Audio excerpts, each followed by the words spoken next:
Hello, my name is Donald Brown, and I'm here with Professor Piet Croucamp.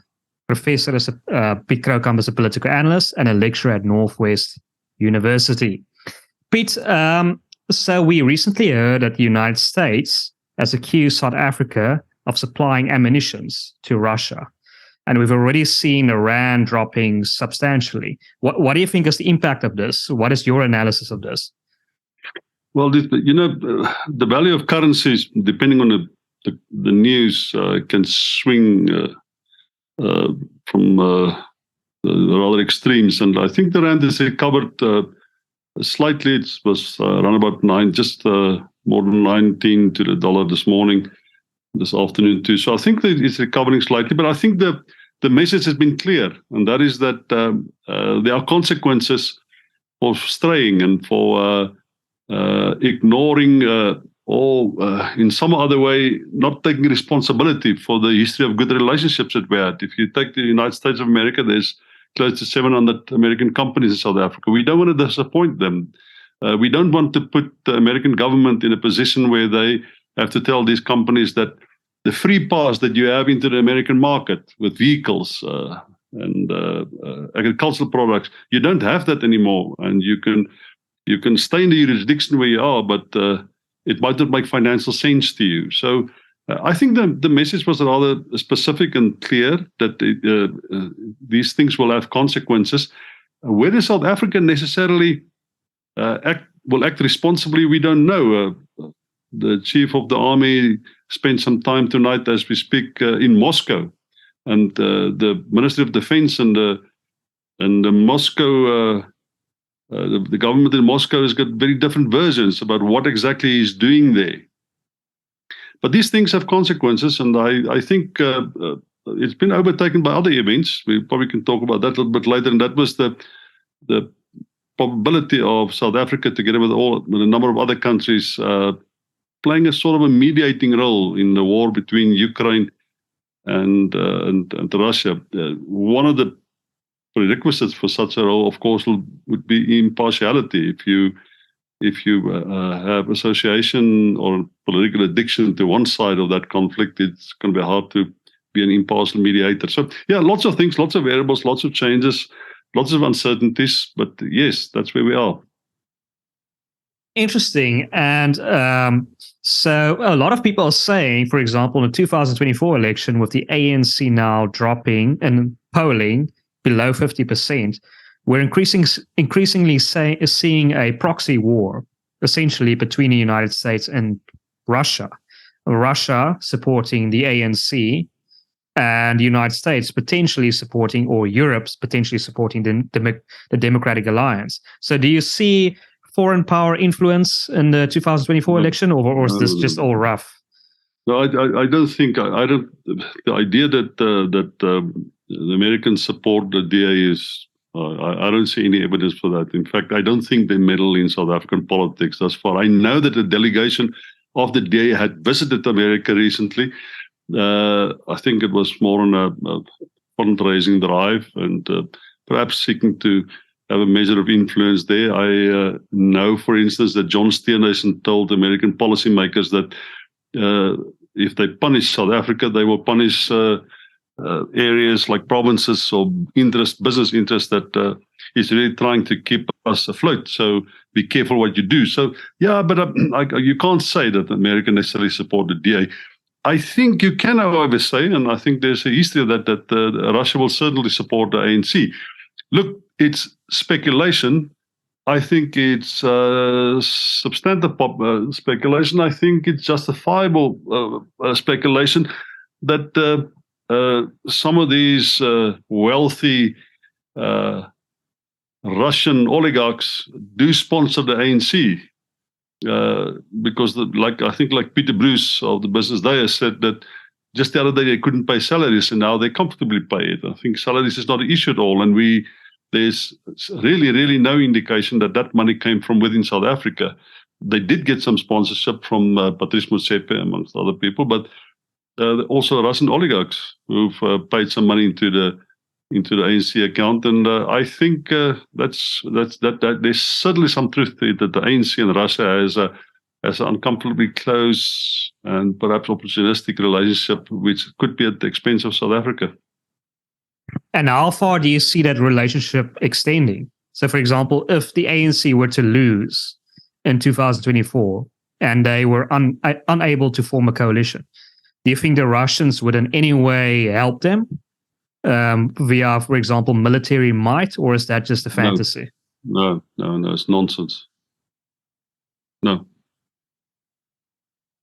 So there's no real advantage to the Russians to do something like that. No, of course, they have some geopolitical advantage in having South Africa support them. You must just remember, South Africa is one of the few countries that support them really openly, and that yes, there is some advantage, but the likeliness of, first of all, Russia getting involved militarily in South Africa it's like can't imagine that. And the second thing is, I think it's a more important question, the extent to which, if there's a coalition government of opposition parties coming together, whether the military intelligence and national intelligence and perhaps some factions in the army, whether they will actually conform to the newly elected government.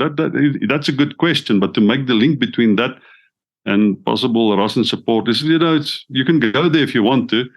I'm not sure it helps us to understand things better if we make far-fetched links, which may or may not come to fruition. But I think it's already a complex situation. If we want to understand what will come about as a consequence of the ANC losing the election, maybe we should just identify other variables first.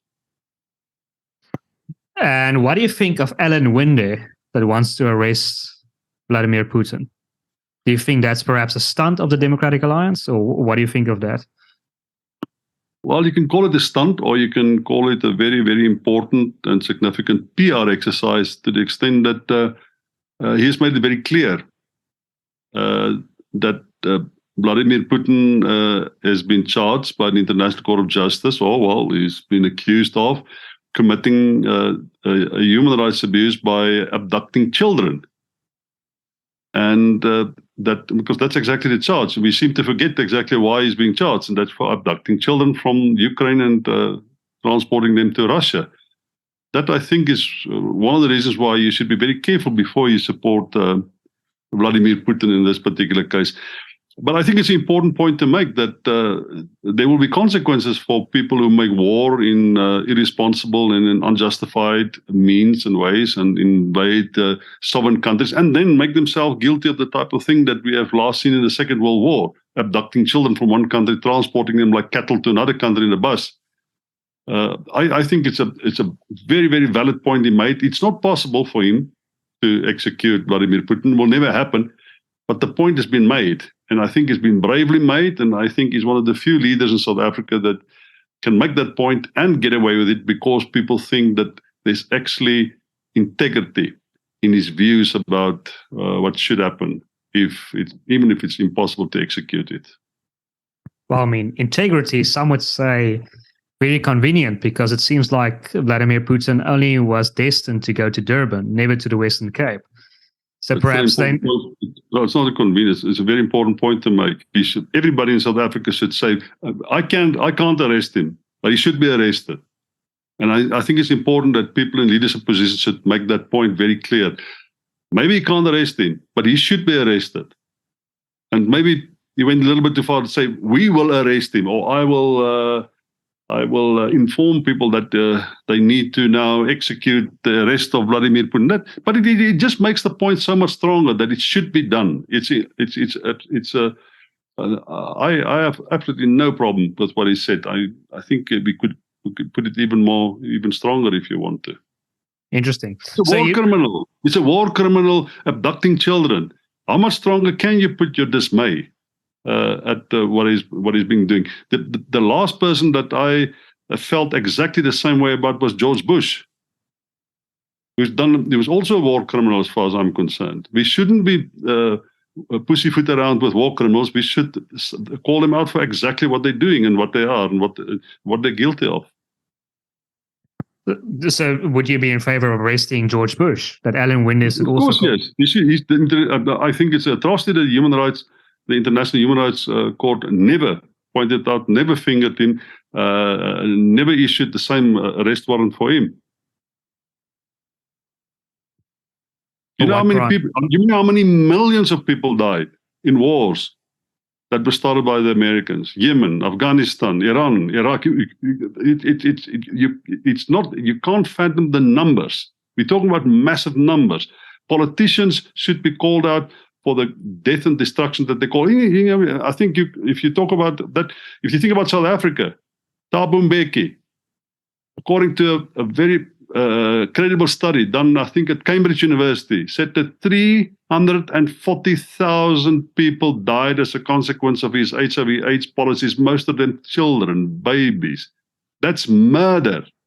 We should be calling them out. I have no idea why the International Court of Justice don't call Thabo Mbeki to explain himself. That's a good point. Piet, we have spoken to, and unfortunately I'm blanking on the name, but we've spoken to the former deputy head of the IEC. Oh, Terry Tsalane. Hopefully I'm pronouncing that correctly. And he said in an interview that, for example, that he was fired because he didn't want to change the rules that Jesse Duarte and Gwede Mantashe ordered him to change. And then he was fired and replaced. So there's a lot of, I mean, the basic question is, can you trust the IEC? I mean, a lot of people are saying, we need a new party and let's hope Russia and Americans don't influence the elections. But can we even trust the process? Do you think we can trust the IEC? Yes, but we shouldn't stop being skeptical. We should be careful. We should be overseeing what they do. We should be haunting them and hunting them, and we should make sure that they experience enormous political pressure, and they should know that we will almost certainly catch them out, and we will hold them accountable. That's what they should know. I have no doubt that electoral processes all over the world can be corrupted. I have no doubt it's quite possible that the IEC may succumb to political pressures. It can happen. It could well happen. So far, I think we've been lucky. And so far, we've been blessed, if you want to use that eschatological term. We have survived, I think, the tumultuous complexities of South African electoral politics, and we got through it. And I think so far, it'll be hard for us to argue that our elections weren't free and fair. I think they were. So I think we must just be vigilant and let them know that they will be under a microscope for whatever they do all the time. Mm. In the meantime, I think to spread suspicion and a window and stuff, I don't think it helps us. It doesn't do us any good. Unless we have evidence for it. This is a particular case of an individual complaining about something. I have no doubt Gwede Mantashe will try to interfere with elections. I think he will. I can give you a list of politicians I don't trust. I think they will interfere with elections if you allow them to. I think they will if the ANC lose the election. But I would like to wait for the evidence. Otherwise, I end up where under the radar is, where you have intelligence, you not in a position to provide the evidence, and it reflects on your integrity eventually, unfairly so sometimes even, but that's what happens. You're saying we can now keep them accountable. How will we do that? Via the courts? Well, the courts, legislature, the media specifically, I think opposition parties has a massive role to play to check and recheck and visit and revisit the process, the procedures of the IEC. I think the DA and I think other political parties too is very aware that the IEC is only as well functioning as the oversight that they are subjected to. So I think we are quite ready and quite prepared, and we're quite vigilant in checking up on them. We've been doing a good job so far. So yeah, I think that there's enough process. There's legislation, there's the courts, there's legislatures, there's opposition parties, there's the media, and so far so good. I think that's one of the things that kept them in check thus far. But I mean, in a for example, I mean, excuse me. If the ANC were to quote unquote jippo the votes in some way, and we were to wait for a court case, couldn't they simply, by hanging on to power, delay the court process inevitably. No. For There's the example, electoral court. No, there's the electoral court. If there's a complaint, it will be heard immediately after the elections. Or even it will start immediately. It's not the normal. It's not as if you go and lay a charge at the police station and then you wait for the result. That process has been expedited by law. Okay, interesting. You learn something new every day. That's a great thing about WorldView. We've interviewed Paul Mashatile, Prince Mashele, the political analyst, and he's angry Prince Mashele. He's spoken about an ANC EFF coalition. He said the deal's already been made in Gauteng and KZN, and Ramaphosa is what's his name? Paul Mashatile is just biding his time. He's going to take over soon. And in 2024, it's going to be Paul Mashatile and Julius Malema as deputy president. What do you think of that analysis? All of that makes sense until the last bit of nonsense to argue that it is inevitable that Deputy President Julius Malema will occupy the union buildings or some wing of the union buildings. We don't. One can make all these absurd and bizarre extrapolations and come up with the worst case scenarios and present it as reasoned logic and conclusions. There's so much that has to happen. And just remember that this particular scenario is dreaded within the ANC. It's dreaded within perhaps the majority of the ANC. You're talking about two provinces, Gauteng and KwaZulu-Natal, both provinces where the ANC are on a real risk of losing power completely to opposition parties.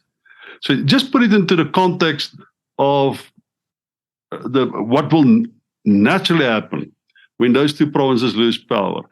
And the fact that unless Cyril Ramaphosa do something which allow Gwede Mantashe to knock on his door and ask him to tender his resignation, like he has done with Thabo Mbeki, like he has done with Jacob Zuma, that scenario will not play out. There are so many other scenarios which is more likely. That I know that in Gauteng, Panjasi Lesufi is trying to make a deal with the EFF, but he got a lot of pushback from members of the Metro Council here in Johannesburg, and eventually they lost because Fikile and Mbalula got involved. But Fikile is also not Ramaphosa's favorite member of Luthuli House, and Panjasi Lesufi is also not the favorite member of the president in the union building. So so much can change still, but that I think it's fear mongering. I'm not saying that there's not some substance in the reasoning, but then to come to a conclusion which there are so many permutations about how it can turn out. It don't make sense to drive the fear of hell into us. What you should rather do is say, this is a possibility, there's this possibility, there's this possibility, and we have less than a year, say about a year, and things can change. What are the things can change? Just sound if you think intelligently about it rather than trying to scare people. I don't mind if you scare me, but scare me by sounding or making intelligent extrapolations and explain it to me and say, this is why it's most likely to happen.